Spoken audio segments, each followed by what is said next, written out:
You're live. Thank you, sir. It is 9:03, and we are returning from executive session with no action taken. I'm looking for a motion regarding Resolution 1500. In order to get the resolution on the table for discussion, I move the passage of Resolution 1500. We have a motion. Any comments or discussion? If none, all those in favor say aye. Those opposed say nay. Nay. Motion fails. Mr. Mayor, Yes, I sir. would also move that we direct the city attorney to notify the Landmarks Commission of our 30-day intent to terminate the existing lease. Okay, we have a motion. Any comments or discussion? If none, all those in favor say aye. Aye. Those opposed, nay. Motion passes. Thank you. Under F, health insurance premium increase. Ms. Judy.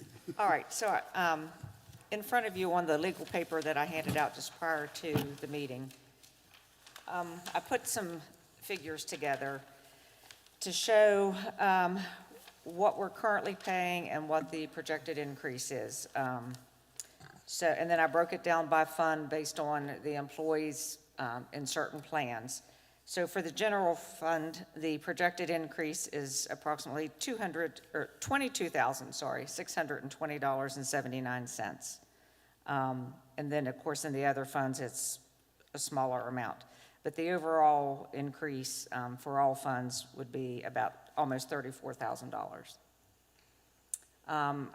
And I guess the question is, if you want to, does the city want to absorb that this year? Do they want to pass it on to the employees? At the far right of that sheet, it shows in each plan what the employee pays. For any of the Plan A's, the employee can pay anywhere from 12 to 16%. For the Plan B's, anywhere from 3 to 4%.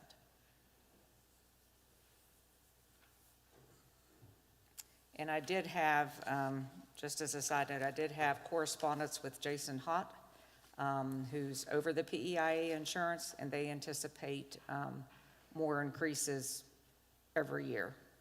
So for non-state entities, I would kind of like to see, there's a little over 14,000 members of that. Hopefully can all get together, whatever municipalities has PEIA insurance and counties. And, we're still part of the state. I understand that we're not teachers or state employees, but we still do work at a much lesser budget than the state. And I would just like to see, because the state employees are not taking any increase. It's all passed to the counties and the cities. Maybe some way to get hold of the people in Charleston, or at least our elected officials, to see what they can do at least in the next year. I didn't know if Councilman Chenoweth wanted, we did speak about this, or the Personnel Committee spoke about this at the special call meeting and had a recommendation. Yeah, it came before Personnel at the meeting earlier this week, and Personnel recommended that the city absorb the cost. I think the most concerning fund is the water fund, because it's the least healthy fund, and it's being increased by $4,272.45. But the recommendation was that the city absorb the cost across all the funds, just given the fact that it's difficult to ask employees to absorb a cost like that without a corresponding wage increase. I know the compensation review is in play, but not ready to, I don't think it's going to be ready to go into effect quite yet. So that was the recommendation of the Personnel Committee, was to allow this, or have the city absorb the cost of that increase this year at least.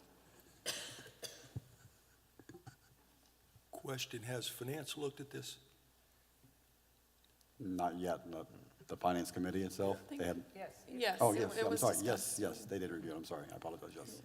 Yeah, I'm okay with it. And if I could maybe make a suggestion, since at least what I'm being told that we're looking at additional increases year after year, maybe within the next 6 months, within the next fiscal year, we really kind of sit down and take a look and try to figure out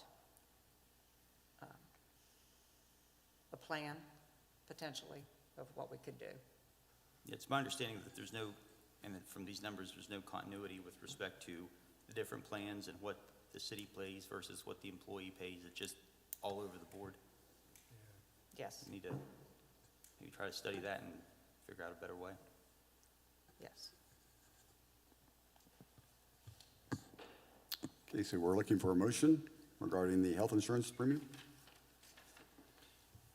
I'll make a motion for the city to, I guess, budget that in for the increase to be budgeted in to the different funds and absorbed by the city. We have a motion. Any other comments or discussion at this time? If none, all those in favor say aye. Aye. Those opposed, nay. Motion passes. Thank you. Okay, down to mayor's comments. I'm going to start off a little bit different tonight. I want to recognize a couple teams, the Elkins High swim teams, the boys and girls swim team that actually represented our region very well. I want to congratulate them on the success they had this year. I know they worked hard at that. I also want to commend the Elkins boys for pulling out a tough basketball game last night. So I like to recognize the youth in our area when I get the opportunity. Making you guys aware, you know that I was accepted into the Champions Institute a few months ago. It was something I was invited into. It's a lot of your local leaders throughout the nation that get to come together. There's, I think, 14 on the East Coast and 26 on the West Coast. It's kind of the divide. And we have to submit projects. And I'm honored to say that my project was selected for technical assistance. So we're going to get the funding for technical assistance of the project. I'm not ready to kind of disclose what the topic is or what the project is at this time. However, Jessica and I are going to put something together for you to see that. I've been working with Jessica on that, and we're going to be excited to kind of present that to you in the future. But like I said, that's great news for us there. I'm actually going to be in D.C. in a couple weeks for the National League of Cities. They're having a conference out there where we get an opportunity to sit down and meet with our senators and our congressmen. So it's a networking opportunity for me, so I'll be heading out there. If you have any topics or issues you'd like for me to bring up, I will add that to my list. It's something I feel is kind of in my wheelhouse that I like doing and I'm used to doing. And finally, let's talk about the world in general, Ukraine. I was actually in Kiev about 4 or 5 years ago, and I can tell you this, the stuff that's happening right now really does break my heart. The Ukrainian population over there is a very resilient group of people, but my heart does go out to them and to the Russian soldiers as well. I mean, I keep them both in my prayers because when you're talking about this type of war, there's not any victories in my opinion. So I just ask that you continue to pray for the Ukrainian citizens and the Russian soldiers, and that we eventually do get some peace over there. And with that, I'll see if there's any other alibis. I just might make a comment. You found at your desk tonight what's going to be a newsletter from the Development Authority. It's probably going to be done on like a quarterly basis now, but the front page of it talks about the industrial park expansion that just we approved bringing into the city tonight. And I cannot take credit for this, but our friend Mark Doak has put together some Census Bureau data from 2019 to 2022 that I think if you'll take a minute and sit down and look through it, it is very, very revealing. So just wanted to mention that, Mayor. Thank you. Thank you. Anyone else? Okay, with that, I'll look for a motion to adjourn.